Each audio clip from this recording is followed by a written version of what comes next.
call the meeting to order at 7 o'clock. If we could stand, and if you want to join us for the Pledge of Allegiance. I pledge allegiance to the flag of the United States of America and to the republic for which it stands, one nation, under God, indivisible, with liberty and justice for all.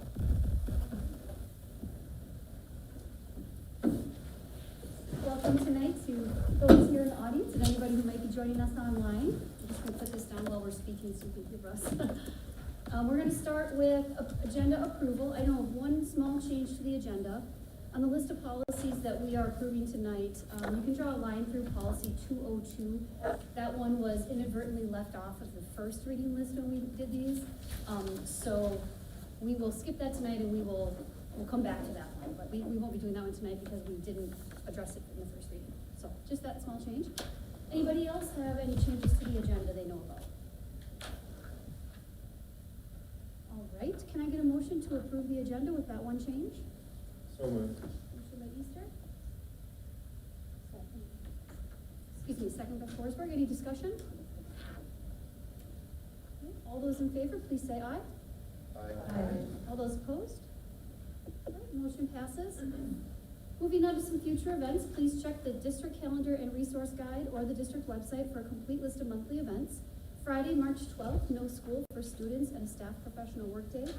Monday, March 15th through Friday, March 19th, no school, spring break. Monday, March 22nd, no school for students, staff professional workday. Tuesday, March 30th, school board work session at 6 p.m. And Tuesday, April 13th, school board regular meeting at 7 with communication to the board and administration at 6:45. Moving on to the consent agenda. Could I get a motion? So moved. Motion by Wheaton. Second by Strolla. Thank you. To approve the following items of the consent agenda: minutes of the February 9 school board regular meeting and February 23rd school board work session. Bills paid for January 2021 in amounts totaling $11,936,517 and personal items that were distributed previously. All those in favor, please say aye. Aye. All those opposed? All right, motion passes. Thank you. Moving on to discussion reports and information items. Number 1, strategic imperative, ensuring learning through pandemic in 2020 to 2021. We'll start with an update on upcoming grades 7-12 transition and planning for 2021-2022 school year. All right, so Hope and Tony are going to join me on this. As we look at, we've had a chance to talk about this in the work session, some preliminary plans. We've had teachers and staff working on this transition for the past couple of weeks. We want to update you with where they're at now, with the progress and the plans for as we return on March 23rd after spring break. So, Hope, if you want to advance it to the next slide. Just kind of a current status where we're at as of March 2021. We had 74% of our students attending in person at school buildings. And that's where we're going to be beginning on March 23rd. So 74% of our students will be in person at school buildings, and we'll still have 26% of our students involved with distance learning. So we've kind of updated you with each of these transitions, and as you've seen, we've had more and more kids transitioning to in-person learning, but we're still at a quarter of our students and families who are choosing to learn from home, even as we start third trimester. So that's the next slide, Hope, is just a quick update on K6 learning. As you know, we made that transition to in-person learning 5 days a week for our K6 learners earlier back in January. And what we did is we allowed parents to now make share if they had an interest in transitioning their kids to learning at school or back to distance learning for third trimester. And those requests were due by February 26th. We had quite a few requests to make change, with the vast majority of those moving from extended flexible learning to learning at school for the final trimester. And each of those, when they made those requests, there are some impacts. So we'll have at least 3 teachers who will be moving from EFL to working at school and supporting students at school now, because we have a larger volume of students at school. There was no way to really get around that. And families will be receiving confirmation of those changes before spring break begins on Friday, March 12th. And specifically those families, if they're teacher their child's been working with the first 2 trimesters in distance learning, or extended flexible learning. If their child's teacher is moving back to one of the schools, they'll be informed of that and have an opportunity to meet the teacher that their child will be working with for 3rd trimester. At grade 7-12, as you know, back on February 16th, we transitioned to the modified campus model, and that has gone really well. And we've been planning now for the last few weeks, as I've already mentioned, to transition our students to learning at school 5 days per week, beginning on Tuesday, March 23rd, when we return from spring break. One of the factors that we've had to plan around is the Minnesota Safe Learning Plan requires an extra 30 minutes of teacher planning per day for teachers who do any type of distance learning.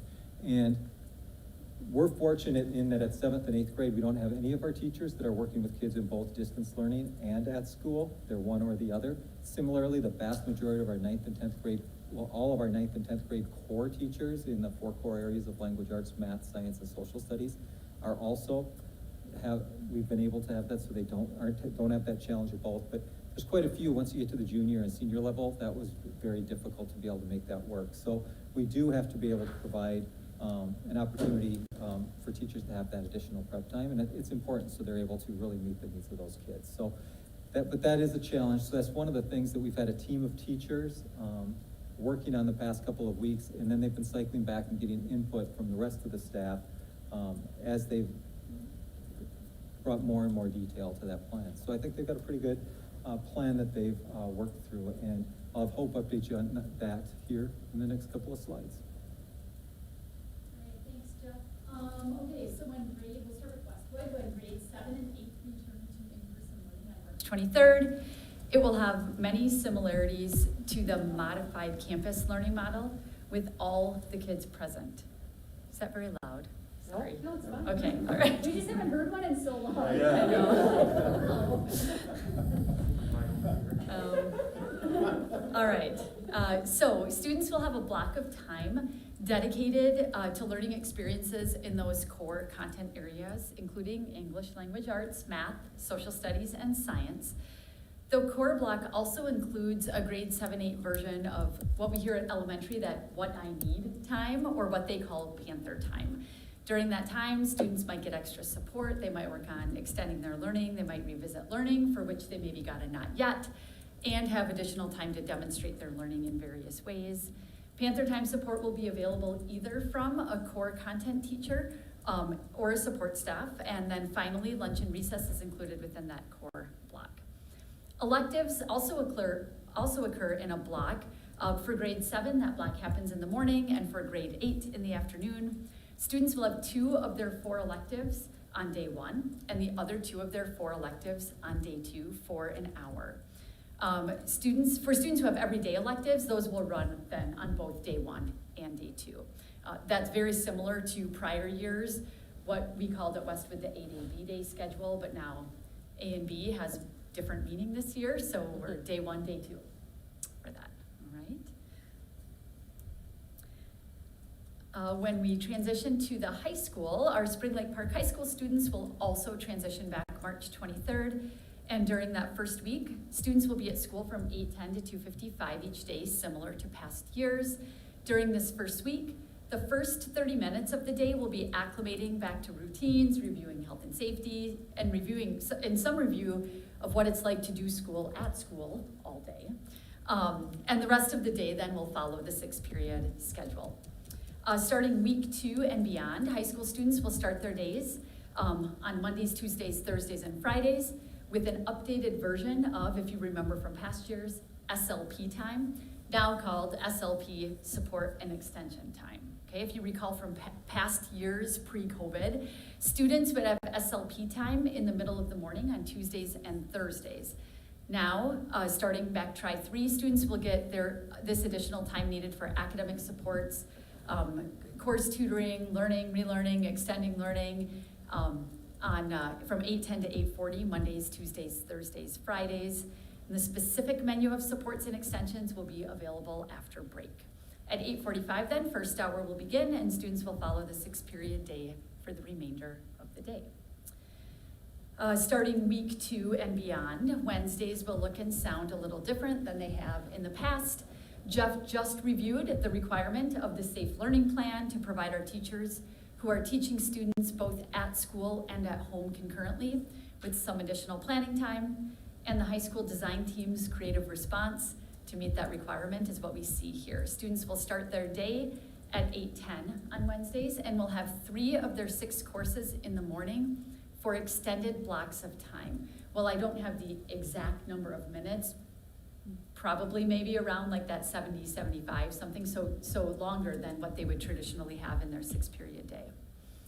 And those 3 courses will trade off each week. So as an example, I have a 10th grader at the high school, so he might have extended hours 1, 3, and 5 on Wednesday, March 31st, and then have extended hours 2, 4, and 6 on Wednesday, April 7th.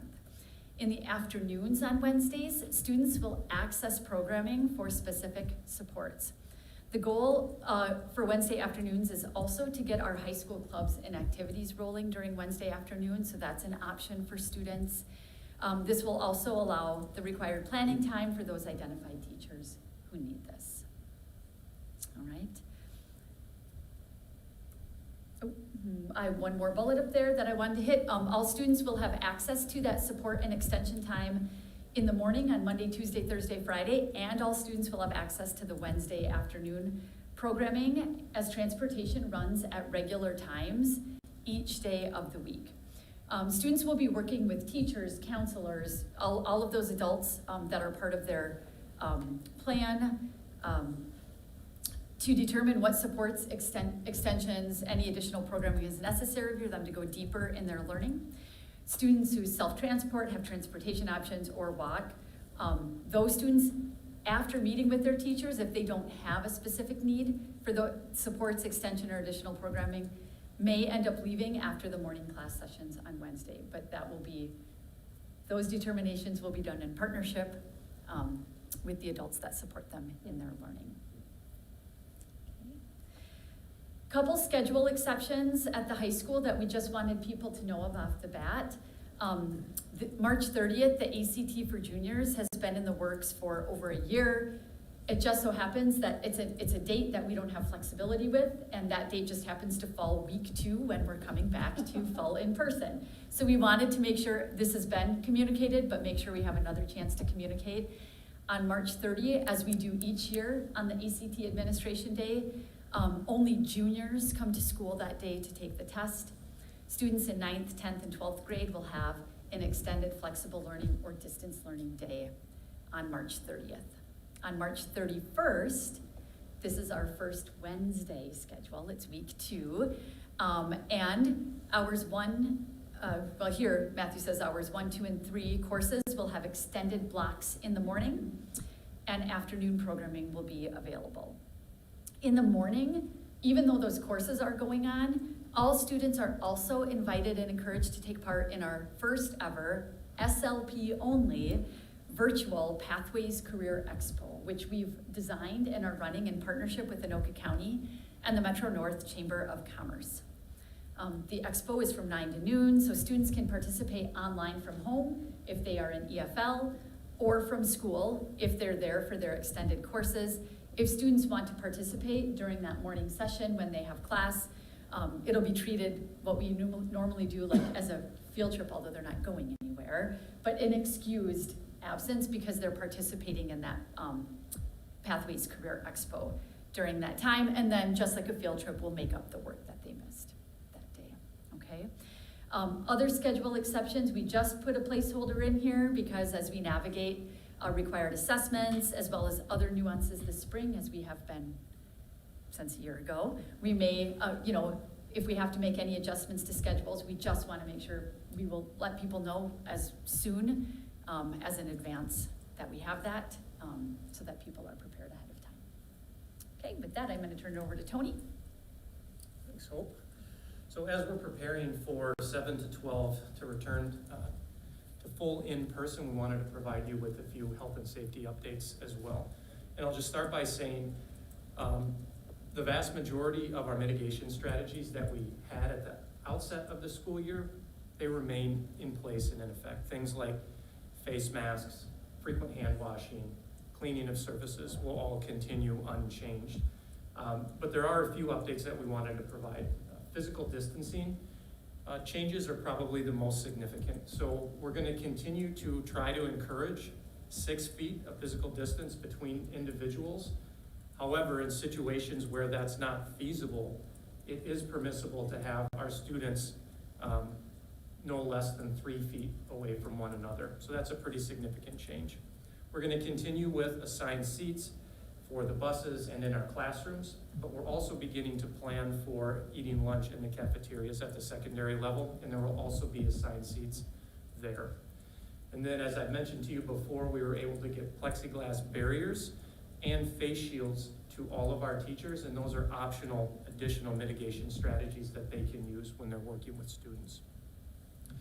As we listen to the governor, the commissioner, and the Department of Health, screening and testing are really becoming higher priority mitigation strategies for us. So I wanted to emphasize to the board members and to our public the importance of continuing with that passive home screening each and every morning before our staff and our students come to school. So if they're having any of those symptoms, then they should be checking in with the school nurse and making a decision about whether or not they should come to the building.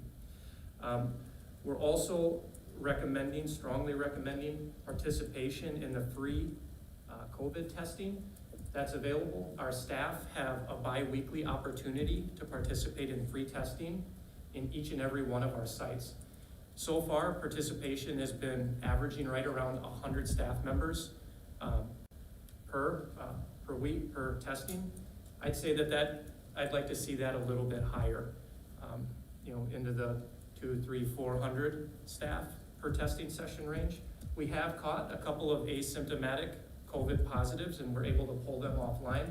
So that's really encouraging. That's exactly what this is for. It's a proactive measure to catch some of these asymptomatic carriers. We're also strongly encouraging that families and our students participate in free testing, and while we're not able to offer it here at school, there are many, many community testing sites and centers that they can go and access. And then lastly, I would say despite all of these efforts, and despite our very best efforts, there's still going to be COVID that occurs in our school from time to time. I think that that's just a reality that we need to accept. And because of that, along with some of these changes to the physical distancing requirements, our quarantine numbers may go up, right? In the past, when it was a mandate of 6 feet or more between people, we were able to do individual contact tracing and just say, okay, it's just these 2 or 3 or 4 people that need to be quarantined. It's much harder when there is less physical distance between people. And so whole classes may have to get quarantined, or whole buses may have to get quarantined. We've been working through this at the elementary level already, and we have had to quarantine a classroom or 2. But the encouraging part is our nurses have still been allowed, with the assistance of MDH, to do individual contact tracing. And in some instances, we haven't had to quarantine entire classrooms. But we just wanted to make you aware that that could happen.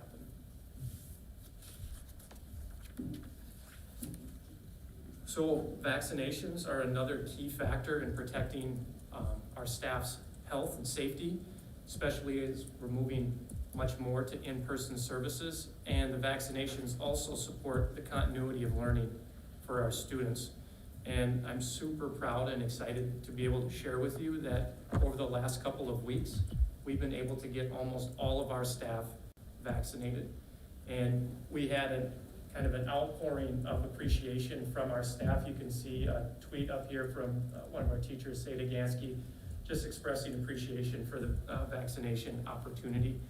And this wouldn't have been possible without the assistance of both the state of Minnesota offering the E12 opportunity at the Mall of America. Some people went to the conventions or the convention center.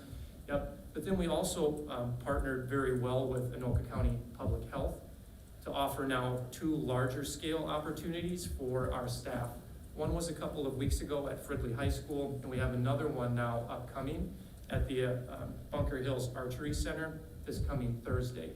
And these 3 things that I just mentioned are largely taking care of all of our staff. And I just want to say how much I have appreciated working with Susan Perkins at Anoka County Public Health. She's been incredibly responsive in her communication. She's been an outstanding partner in trying to get us what we need in a really timely manner. So we really appreciate her work and the work of her team. I just wanted to acknowledge her here in this public environment. All of our staff that have gone through these vaccination clinics here in the last couple of weeks will be getting their second dose, either at the end of this month or at the very beginning of April. And our staff were split. Some of them received the Moderna vaccination, others received the Pfizer. And so that timeline is a little different for them depending on which one they got.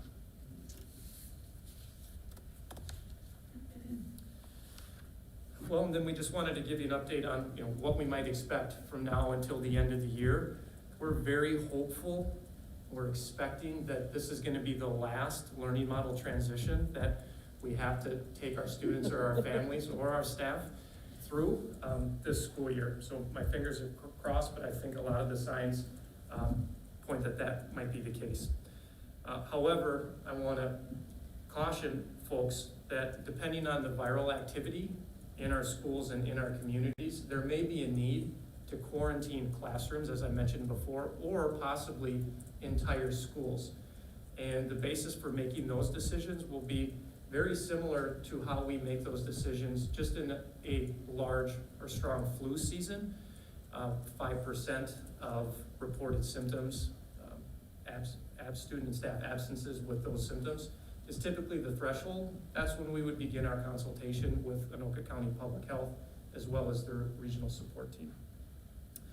And then lastly, we're awaiting guidance from the state on how we're able to move forward with some of our spring activities like graduation. I know Jeff has been involved in a few conversations about that already, but we're not able to move many of those plans forward without the guidance from the state. So we're hoping to update families very soon.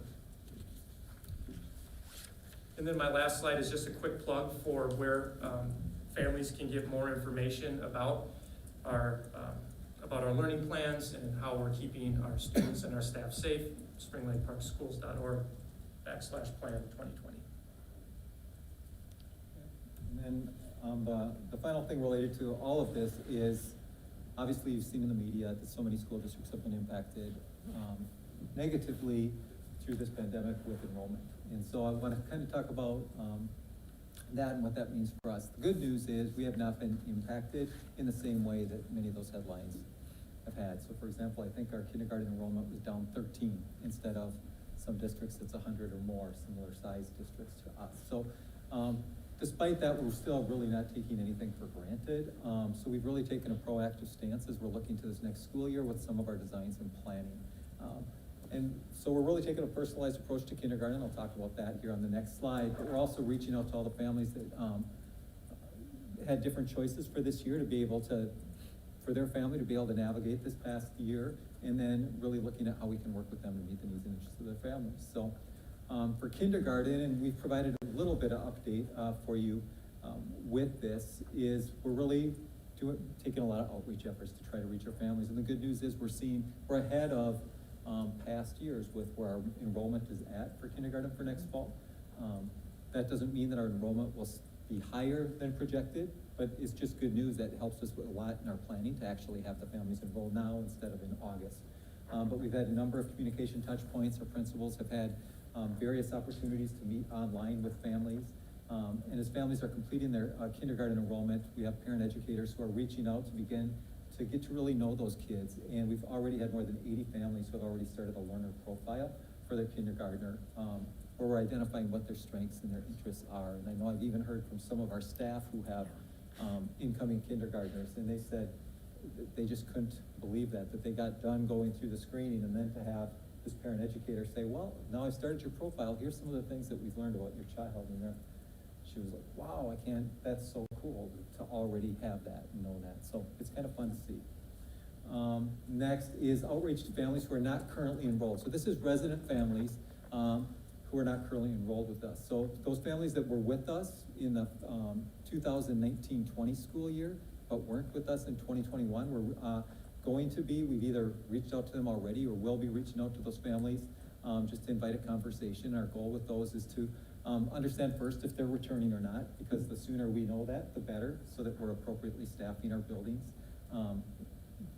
So either way, we want to know that, and just what are those things that are driving those choices that they're making. So we'll be doing that, and then we're also reaching out to those who have not been SLP families. So again, there's a number of different things. Erica and her team have been doing a great job with just various means through social media, other ways to make sure that we're reaching households and making sure that they, within our vision, we want to be a world-class learning community of choice. We want to make sure that among our residents, that they don't feel like there's someplace else they have to go to have a great education. And what do we offer with personalized learning and all the different choices and experiences and opportunities that kids have within the walls of our schools. So that's something that we really want to put in front of folks and invite them in for various conversations, get their questions answered. So there's been a number of different ways that we're doing that.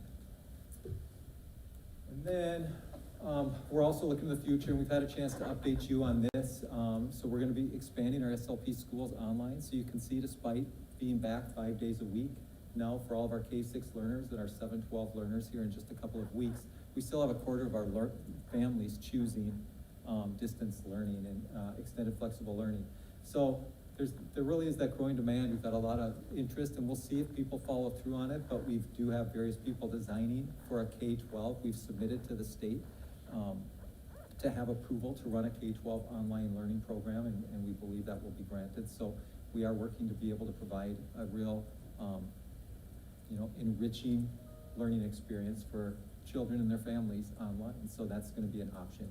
And then looking at school-based learning options, and really specifically at the high school, where there's various options. Again, we've heard a lot from families when we've asked here this spring, as well as just reaching out to us. And when we haven't asked, they've just reached out and told us, that they really want to be able to have some of those different options for hybrid learning, continue to have those distance learning options, to have blended learning experiences. So as registration goes out, families at the high school have the opportunity to hear about these different opportunities that they have. So we're excited about that. You can see on the slide some of those different options. And with that, any questions that you might have as we look at bringing kids back here in the next couple of weeks? When will the different learning models be, what am I trying to say? It's in there. So you outlined 4 different learning models there, or options. Is that going to be based on interest of whether or not they will happen? So it's kind of like which comes first, Yeah, so as students at the high school, students go through registration like all years, that will really drive what those options are. What we do know is we'll have more of the traditional kind of classroom experience where it's a teacher and they have the group of kids for their first hour class. And how that's evolved in recent years is sometimes they have all the kids in front of them, sometimes they might have 5 kids working in a small group, but we'll have that. And we also know, just because even pre-COVID, we had a lot of interest from our high school students in hybrid courses. So there'll be that. There'll be the opportunity for kids to register for a full day experience. That will be one of their first choices. Do they want to take for example, be in a hybrid learning experience for our 9th and 10th graders? And we'll see if there's enough interest for that, to run that. So, Thank you. we're still working on what to actually call that. That's been one of the biggest challenges, because with this, when the state called something hybrid learning and this, it creates some confusion. So we're going to have a little informational campaign for people on what the various options really are too.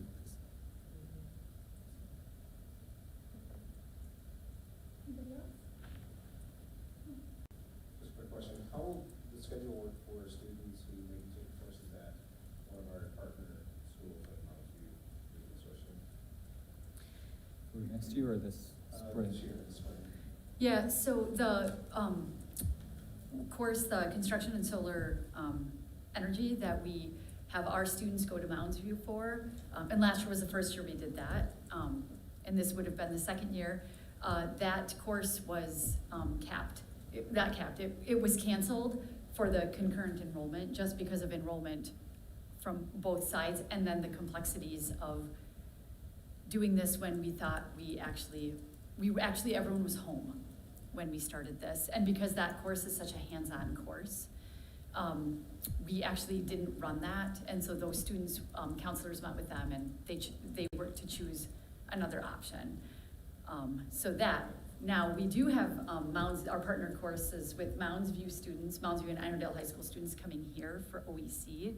Those are still happening, they've been happening all year, and those will continue as we go into Tri-3. And when we schedule those, we really partner with Mounds View and schedule at opportune times that allows a little bit extra travel time for students to go back and forth. So, but they are in the registration guide for next year. Again, construction and solar energy, as well as welding, partnering with Mounds View. So. Anybody else? Mike? Respect to the expected increase in quarantines that we see coming up, is that due to new state guidelines or application to the existing state guidelines because of the decreased distance or something else?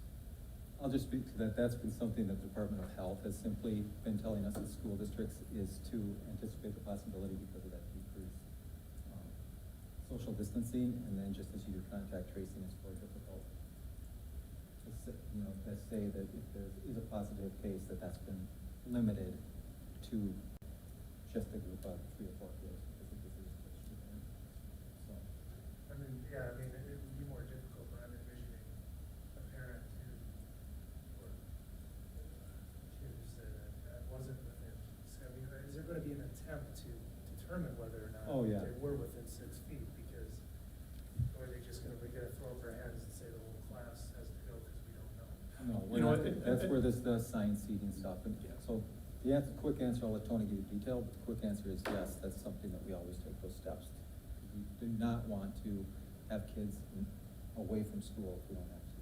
You know, and initially, when we heard MDH say, prepare for the possibility of whole classrooms being quarantined, we were concerned that might be the case, what you're talking about, but it hasn't played out like that at all. They've allowed us to continue with individual contact tracing, and as long as a teacher can say very clearly, yep, kids came in, they sat in their assigned seats, there wasn't a whole lot of movement throughout the class period, they've allowed us to just limit the quarantine to that core group of students that was around the positive case. And the benefit we still have at both our middle level and high school compared to most school districts is we're still cohorting students. So they're in teams at 7th grade, 8th grade, 10th grade. So it's much easier to do that because they're not interacting with the whole student body every day. It's got multiple firewalls, so to speak. Just about the quarantining, about outside, what is the current, what's the recess and FIED guidelines for outside? Well, for physical education, when they're inside, even if they're engaged in physical activity, they do need to continue to wear masks. Outside, they do not. For gym or PE? I mean recess, excuse me, recess and gym. I haven't looked at that in a little while. Yeah, I think for the most part, when kids are in PE class, they're continuing to wear their masks.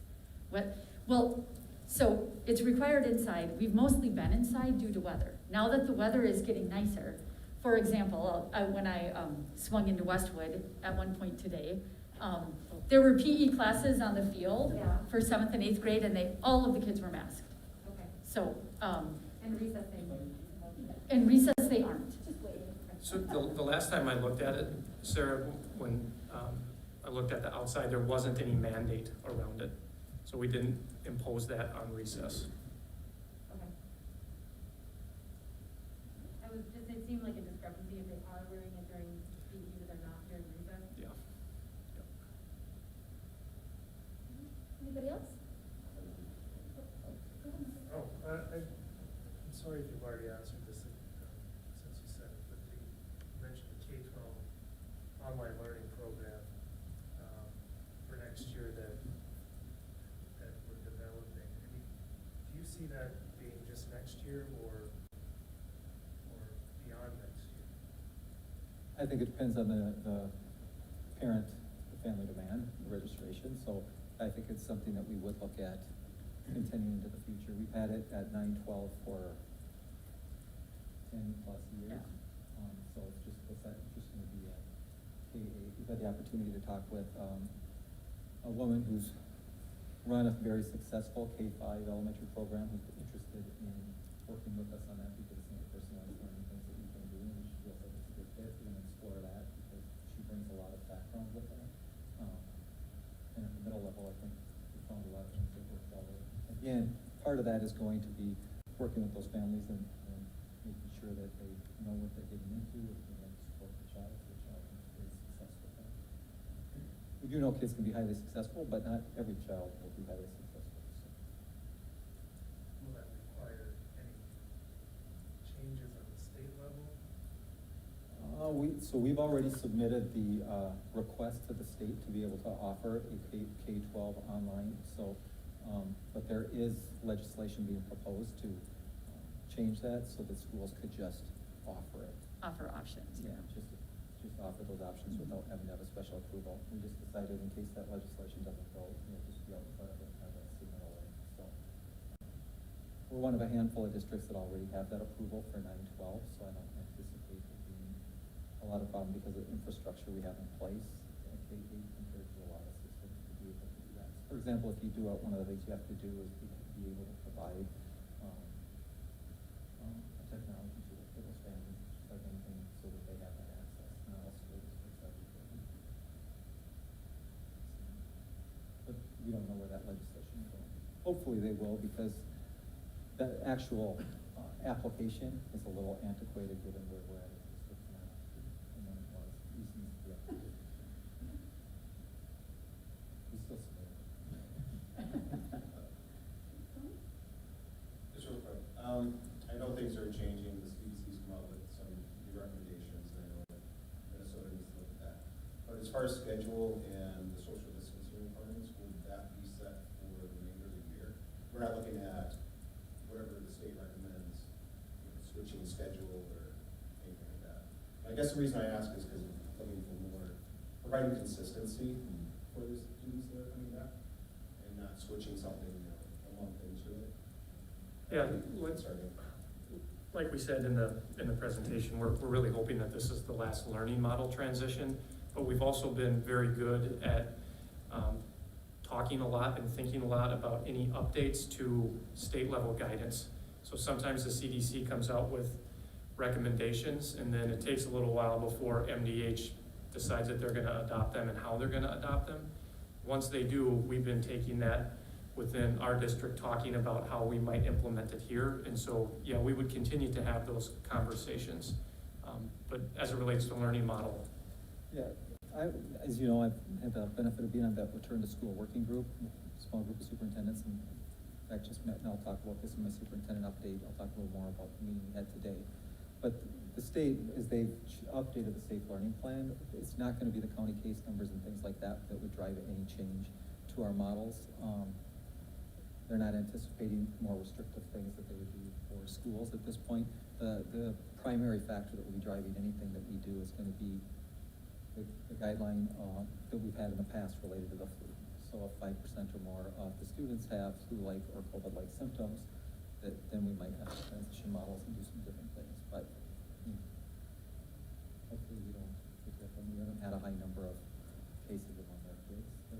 Even when we had to move to distance or EFL earlier in the year, that really wasn't due to seeing a lot of cases among our students. It was due to our staff needing to be quarantined and being able to effectively staff our building in a safe manner. And now with the vaccinations and things like that, we don't anticipate that. Anybody else? Before you go, I just want to say thank you. Obviously, you guys have been amazing leaders through all of this, and we are thrilled to have it back in school. We've been saying it from the beginning, and while we had to do some things to keep everybody safe, we are thrilled, and so thank you for getting us here. We really appreciate it. thank you. Thank you. Superintendent's report. Okay, so just a few things to update you on. One, I think a number of you are aware, I talked to you just on the way in, but our Commissioner, Mary Catherine Ricker, announced today that she's stepping down from that role as the Commissioner of Education, and Heather Mueller, who's been the Deputy Commissioner, and I should have even said, when I mentioned meeting with the commissioner, that was actually, I've been calling her the commissioner for a while, but it's Heather Mueller. So she's been the one that, I've been talking with the last few months quite a bit. She's been doing a great job, in a very, almost impossible situation. So I do appreciate the work she does, and I think she'll do a nice job in that role. So my sense is effective immediately. I don't know that I read the announcement carefully enough to know if it's truly immediately, but I believe it is. The meeting today, one of the things, and I can't get into a lot of details because it's not public information, but when they were meeting with us today, they were asking for our feedback on some things related to prom and graduation. So they are gonna be coming out with some guidelines to be able to look at prom and graduation, and I'll update you on that as we learn more in the coming weeks. You may hear more even by the end of this week, at least with some timelines, for what we might be able to do with that. So, we've been already looking at some things with graduation. I met with, Matthew Boucher, our high school principal, last week, talking about graduation. So we are looking at alternate venues if we were to have an indoor graduation. As you know, we're kind of like pretty much the last one standing here of school districts still doing it on site. High school's still doing it on site. Most of them have moved to off-site locations already, just due to, especially even if we look at our junior class for next year, it'd be very difficult to have, if we had to move inside due to weather, to be able to have that inside because of the size of that graduating class. So we had to look at options anyway, so we're doing that. And then we'll also look at, you know, if you're able to have graduation, but it has to be outside for restrictions, you know, we will want to have rain backup dates. We might have to have 3 or 4, even 5 smaller graduations, however, but we're going to get creative so we can try to provide an experience. And again, a lot of that will be dependent on the guidelines that come out. So that's where we're at, and we'll provide more information, obviously, for you as a board and for our families of our seniors, and then the juniors who are interested in prom as well, if we're able to do that. I know some high schools who have started talking about that a little bit. Is it a junior-senior prom? Is it just a senior prom this year? How are we gonna look at that? So that, a lot of that will be determined by the guidelines and how many kids you can have. So, legislative updates, not a lot right now, because again, I just wanna say it's fluid. It's, right now, they're just kind of been waiting to get that next round of, our next governor's proposal, as well as a proposal from the House and the Senate. And once those come out, we'll learn a lot more and get a better picture of anticipated revenue, as well as policy implications for the next 2 years. So as we hear more there, we'll keep you updated, but that's moving forward. And I think that's it. Not much else I need to update you on.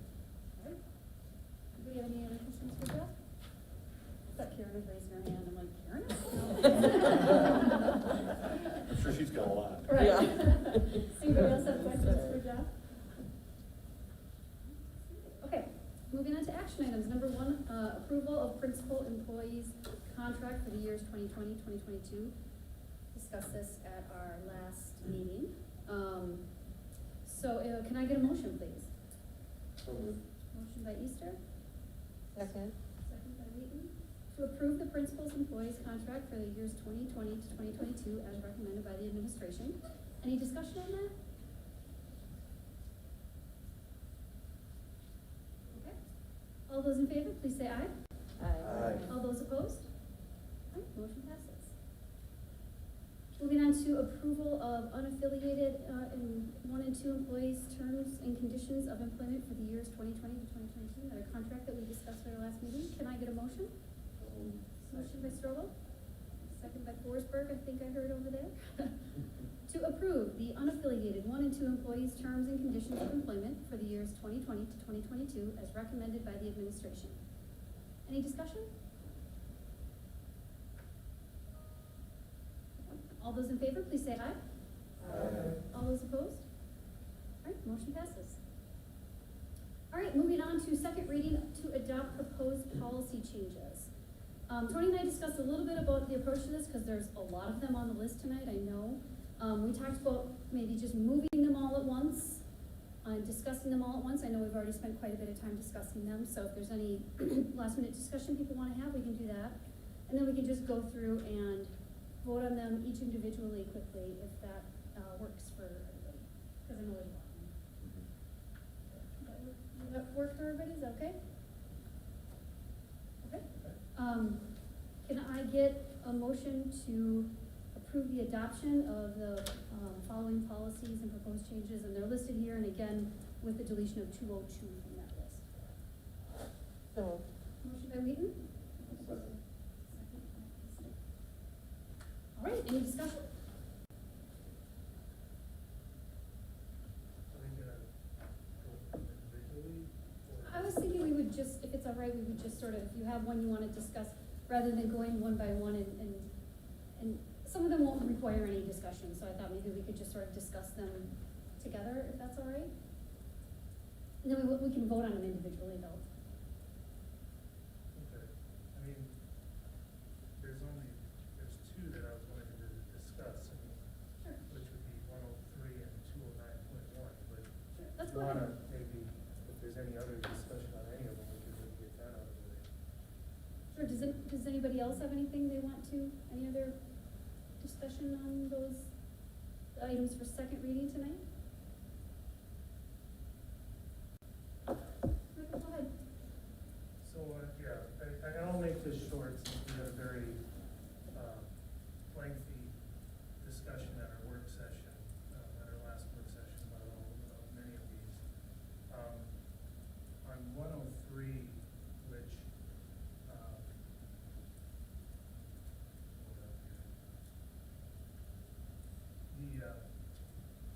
I think the guidelines in the existing policy has worked well, with respect to, the procedures that we go to, when someone has a complaint, you know, at least to the extent when we're talking about a complaint related to a school-related matter that involves a particular incident or student, I think that the process has worked very well, in those matters.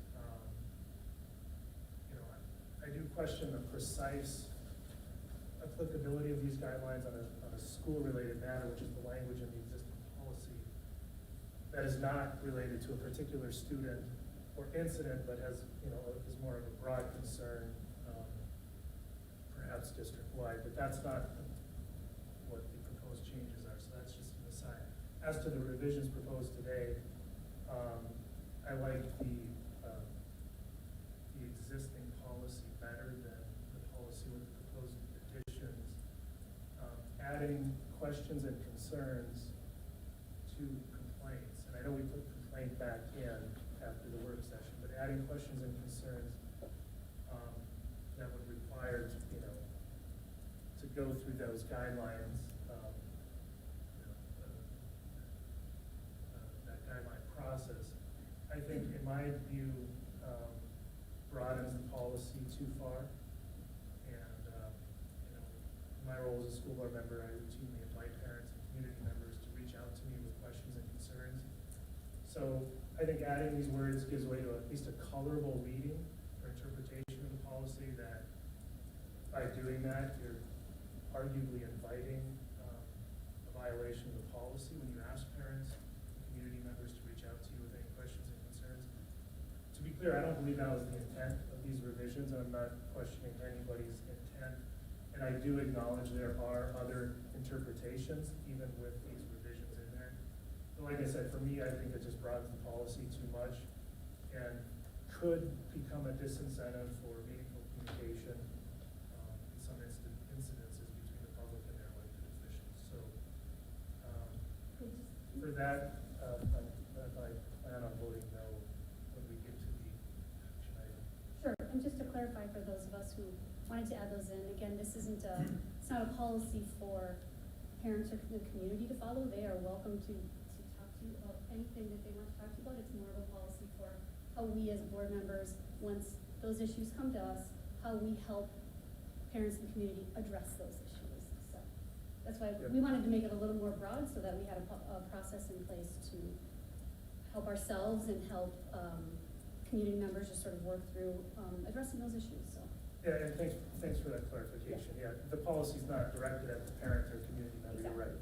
But I guess my view would be that it could disincentivize a board member to receive that communication, which then could impede communication itself. So that was my comment. But that's all I had on 103. On 209.1, which is policy relating to violations of policy by board members, which could lead then to discipline of individual board members. I start from the premise that, you know, we're all elected officials here, and we all have election certificates, which have been granted to us by the voting public. So, you know, I scrutinize this very closely. I acknowledge that, because I think it's, any revisions to this particular policy are should take a very serious approach to them. My comments are directed to the new language in the rationale section of the board member disciplinary policy. I like the existing rationale, which reads, the school board and each of its members are committed to faithful compliance with school board policies and conducting themselves in a manner that advances the educational mission of the school district. I think that is a perfectly logical and sufficient rationale for all the policies that are in there, and I don't think a change is needed. By adding to that rationale, that a requirement that board members conduct themselves in a manner that demonstrates quote unquote excellence in governance, I think that opens the door to disputes over what constitutes governance.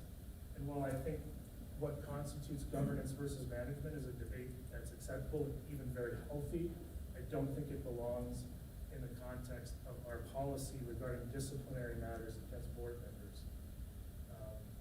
So that's my, you know, I think there are references to the expectation and the board's members' governance role in other policies such as 213. I think they're fine there, but I just don't think that should be intertwined into the disciplinary policy that we have. So I'll be voting no on 209.1 as well.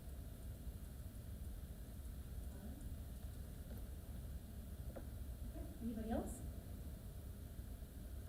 Can I ask why the rationale change of 209.1? Again, it's, and I didn't write it, but I like the language because this is about sort of our role as board members, and our role as board members is to provide good governance to, I mean, that's our charge as a school board. And so it seemed more, to me, more specific to our role as leaders, as board members. And so Than what was previously there? yeah, before it was a little more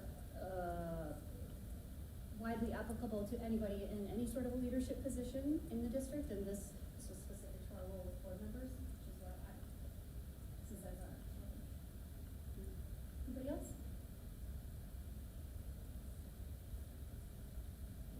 Okay. All right, good discussion. All right, I'm just gonna go through and I'm gonna name the policies one by one, and we'll do a quick, all those in favor, vote for each one, and I know Karen's gonna keep track for us, so. All right, policy 101.1, name of the school district. All those in favor, please say aye. Aye. All those opposed? All right. Motion passes. 102, equal educational opportunity. All those in favor, please say aye. Aye. All those opposed? 103, complaints, students, employees, parents, other persons. All those in favor, please say aye. Aye. All those opposed? No. 104, school district purpose statement. All those in favor, please say aye. Aye. All those opposed? All right, 201, legal status of the school board. All those in favor, please say aye. Aye. All those opposed? All right. 203, operation of the school board, governing rules. All those in favor, please say aye. Aye. All those opposed? 203.2, order of the regular school board meeting. All those in favor, please say aye. Aye. All those opposed? 204, school board meeting minutes. All those in favor, please say aye. Aye. All those opposed? 208, development and adoption of policies. All those in favor, please say aye. Aye. All those opposed? 209.1, addressing board member violations. All those in favor, please say aye. Aye. All those opposed? No.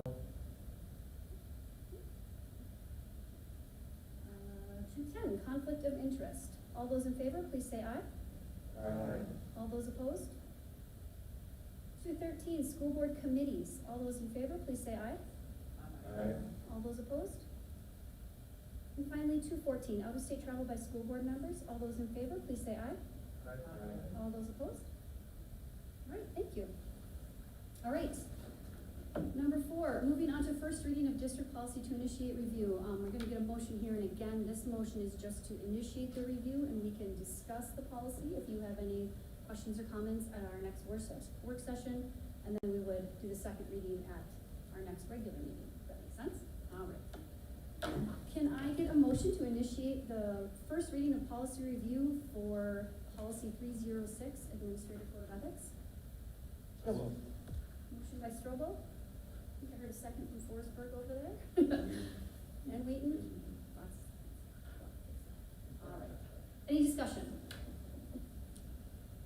Taking it easy on everyone this time. Right. Just one. There's just one.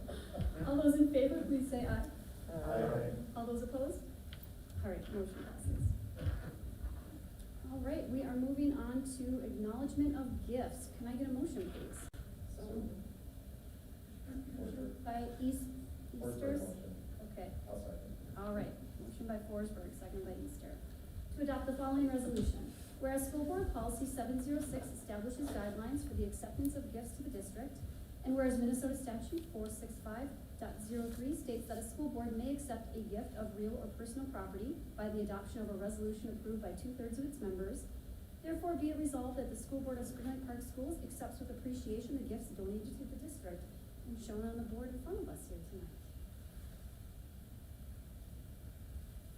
Is there any discussion? I just want to say thank you to our community. During the pandemic, it's a time where a lot of families and organizations have pulled back, but we continue to see families and organizations step up and really help us out in the district. So just want to share my appreciation, and just want to say a huge thank you for that.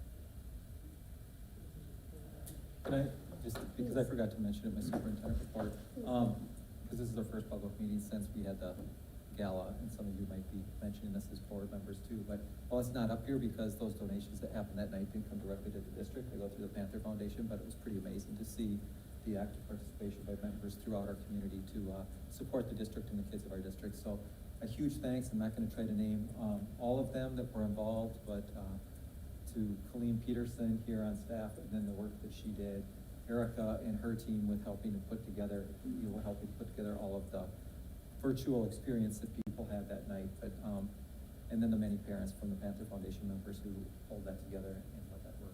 Huge thing. So I forgot to mention that in the gala, and I thought at least throw it out there. Yeah, absolutely. Second, both Jeff and Tony, it was community is incredibly supportive both with these donations and everything that happened that night. So thank you so much to everybody. Anybody else? Clerk, could you call the roll, please? Mr. Strobel? Yes. Ms. Forsberg? Yes. Ms. Bo? Yes. Mr. Coons? Yes. Ms. Wheaton, yes. Mr. Easter? Yes. Ms. Denon? Yes. Motion passes. All right, and then we have board forum. Anybody have anything to share? I know you do. John, yeah. AMSD board meeting was last Friday, and there was Representative Ruth Richardson there talking about House Education Policy Committee activities that are going on. There's quite a bit going on there. Looks like AMSD presented their session priorities. But I think one of the interesting things was there was a presentation by NWEA, which is the math test administrator, basically called math test. And they were looking at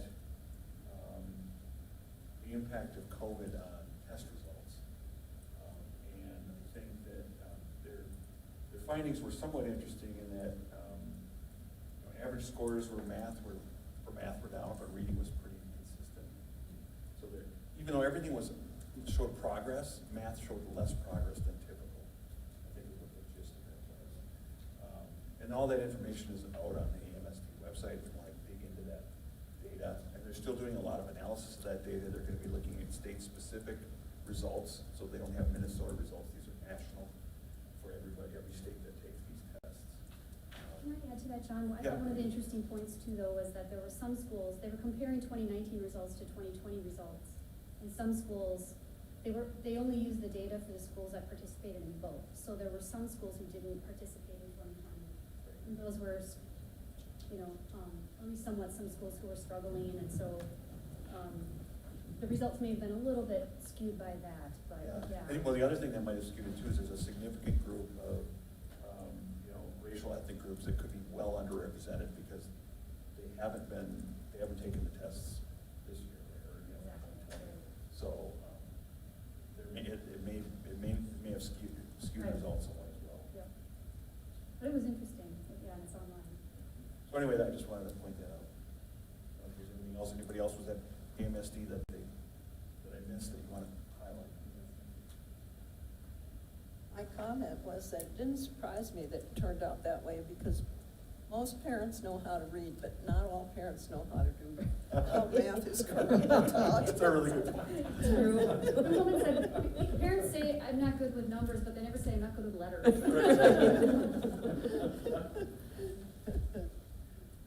All right, anybody else have a board forum item to share? Sarah? I actually have a question, and I'm sure Eric can answer it. At the Westwood PTO meeting,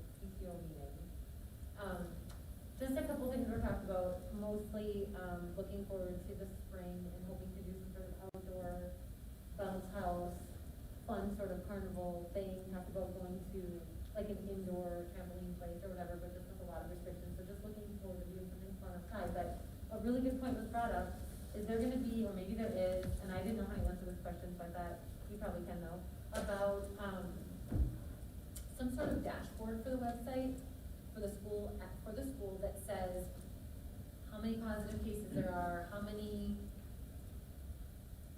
people are currently quarantining. We were kind of getting those numbers in the fall. They're updated every week on the website. Okay. On that same website, springlakeparkschools.org. Okay. / She asked that and I said, I bet there is, and I just haven't visited it, so I just don't know, so. It's not by school, but the dashboard with numbers that we're seeing across the district are there. Okay. Yeah, and they're updated every Friday. Okay. We're taking a break over spring break. Okay, perfect. Yep. They're Thank usually you. up around 1 p.m. Thank you. Yep. Anybody else? Sure. Marilyn, you gotta have something for us today. The first thing I have is an invitation. Please join former Minnesota Supreme Court Justice Alan Page and Minnesota Fed President Neil Kashkari for a community conversation regarding the Page Amendment with community leaders from Fridley, Montemita, Monsu, Roseville, and White Bear. This is on March 23 from 6 to 7 p.m. I have a link if any of you are interested, and I will try to get that link to Karen. Yeah, great. She can put it out. I don't know whether that constitutional amendment is going to gain ground in the legislature this year, but I don't think it's going to go away either. So at some point. 916 started with budget assumptions. Yes, I was at AMSD since I made a comment. I was also at MSBA's Friday legislative update, and it's all speculation right now. Until the legislature really starts making some moves, it's hard. I was also involved in their coffee and conversation, which is just an open discussion, and it's quite interesting. Yes, I'm still working on the 916 superintendent search. We had 12 applications. One dropped out because she has been named the superintendent in Roseville. We have 5 left, and it's quite an interesting mix because 4 of them have doctorates, 1 does not. 4 of them are associate superintendents, 1 is not. 1 person is of color, the rest of them are not. 1 has had interim superintendent experience, the rest have not. There are 4 men and 1 woman. Two are internal candidates, all 5 are from the metro area.